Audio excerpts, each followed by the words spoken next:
umangat at lumabas siya rito at si Kuya Bot nasa likuran at umangat biglang tumakas si Kuya Bot rito at walang nakakapit 4M. Nasa likuran si Warren John Kinsa at 4M rito naipit si Warren.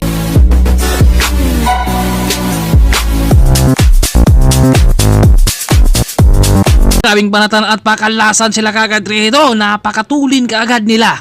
Patag ang ating ruta kaya lahat to sila ay matutulin kapag hindi ka makakasabay rito. Masasabi mo talaga na kulang pa talagang insay Kuya Bot parabang lobas sa peloton. Ang tinding sprinter natin rito ng Team Go for Gold. Pinakitaan niya ng kakaibang banat sabay lingon kung may hahabol ba sa kanya dahil rito si Russell nagwawala siya rito at si Cyrus Guadalupe. Siya yung humabol at bumit-bit rin dito sa peloton. Nandito si 4M at marami sila dito. Ramonito at pwedeng bumaba rin ang mga medyo mataas na dahil si Philip Say nandito na sa pang 50 above rin siya pero nandito sa lumaro din sa ating 40 above category at ito dalawang breakaway kasama si Kuya Bot at si Russell. Dinadala dito ni Russell dahil naisip niya na baka sakaling pagbigyan kami ditong dalawa. Pwede akong re-remate rito pero hindi pa tapos ang laban dahil nandito si Ramonito kasama naman niya si Mark na naghahabol rin dito at syempre hindi magpapaiwan ng peloton. At si Cyrus medyo nagrugi sila sa kanilang mga banatan. Kuya Bot iniwan dumikit at humabol naman ito si Ramonito. Oliver nandito sa likuran pumanay at pumiga rin itong magandang laban. Talagang wala sa edad yung mga lakas nila. Kita nyo naman yung mga interval na lumalabas talaga kapag nagkatinginan yung mga bana talaga. Kapag ikaw ay hindi makakapag-recover kaagad dito, iwan ka talaga. Philipsen, lumabas din siya ng harap-harapan. Nasa 50 above na to pero bumaba rin dito si Philip dito sa 40. Kaya ito hindi pwedeng pagbigyan nila rin. Dahil sa kanilang mga lakas ngayon, wala talaga sa edad. Kalabaw talaga ang tumatanda. Nagkakatinginan, Oliver, habol naman siya, Ramonito.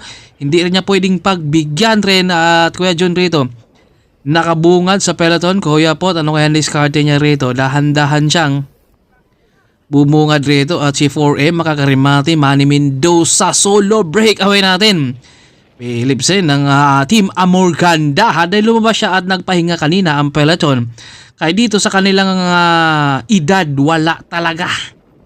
Yung mga sipa nila kita nyo na batang-bata pa rin at solo breakaway. Pero si Oliver dahil nag-jump siya kasama naman si Ramonito dahil hindi siya papayag rin na kung dumikit man si Oliver kailangan rin samahan ni Ramonito at si Mark rin dito binanatan nila kaya hindi rin nakakadikit kaagad at umagwat na si Philip kaya ito naghabol na dito ang peloton dahil kapag hahayaan nila rito pwedeng itutuloy talaga nung mga nasa harap na at pumalit naman sa pagtranggo si Kuya Bot rito.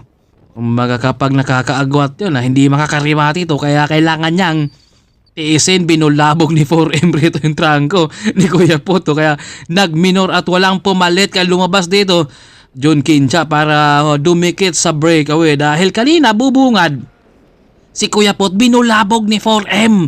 Kaya dito si Kuya John lumabas siya ng harap-harapan din kanina dahil nagpahinga at wala nang humabol.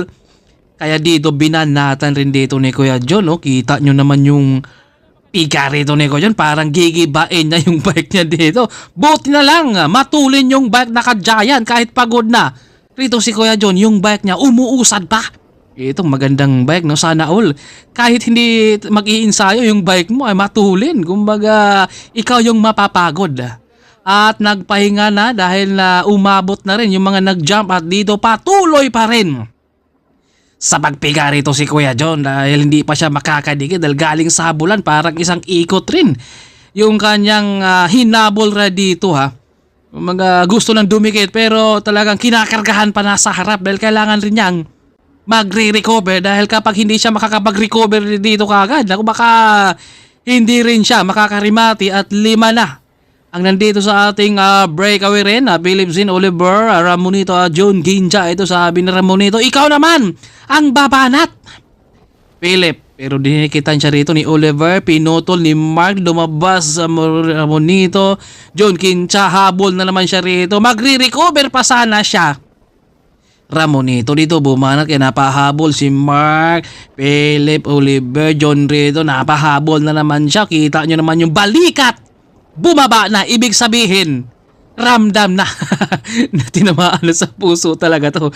Dahil syempre yung habol niya kanina, yung bunuin mo yung isang ikot, medyo masakit yan ha. Talagang tatamaan ka talaga pero wala siyang magawa rito.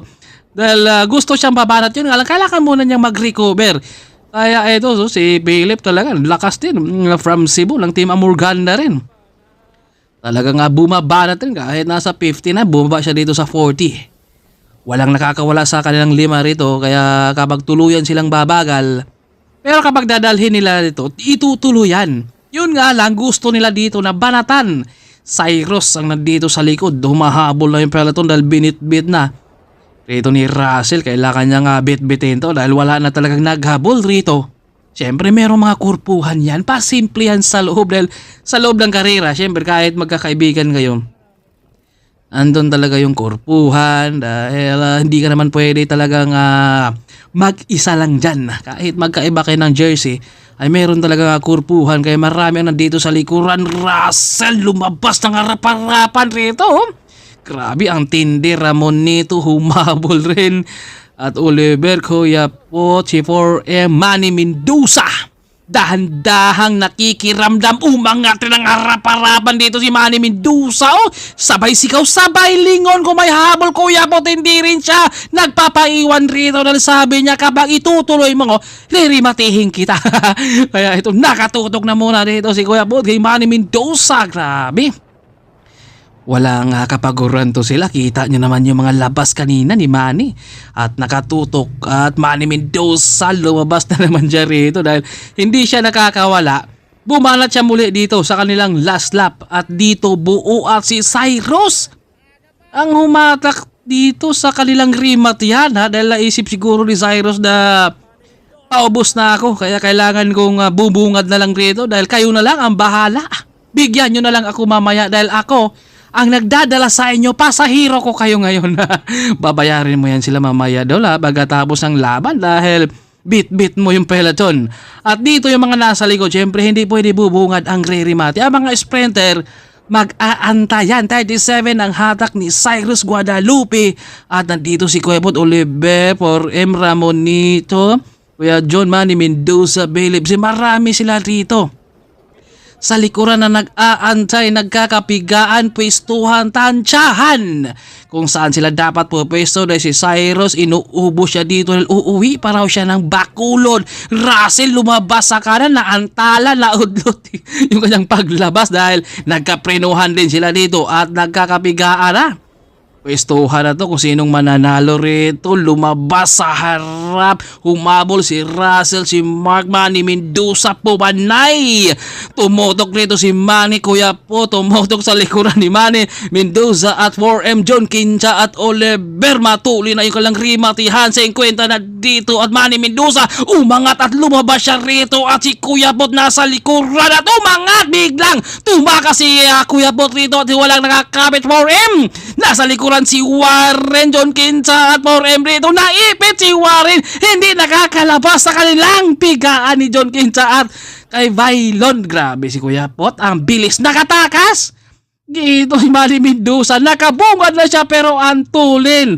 Nang labas kaagad ni Kuya Pot dito. Isang bike kaagad ang agwat dito ni Kuya Pot at nagkakapigaan din si John Kincha at si 4M rito at si Warren dito na hindi na nakakalabas, na ipit sa dalawang rematista dito sa harapan. No? Hindi tumago si Warren dahil naipit na siya kapag pinilit niya. Medyo magkasimplangan sila doon na ang ganda ng laban pero si Kuya po talaga ang bilis. Isang bike agad yung agwat sa kanyang pag-angat. Pangalawa si Bailon, pangatlo si John Kincha.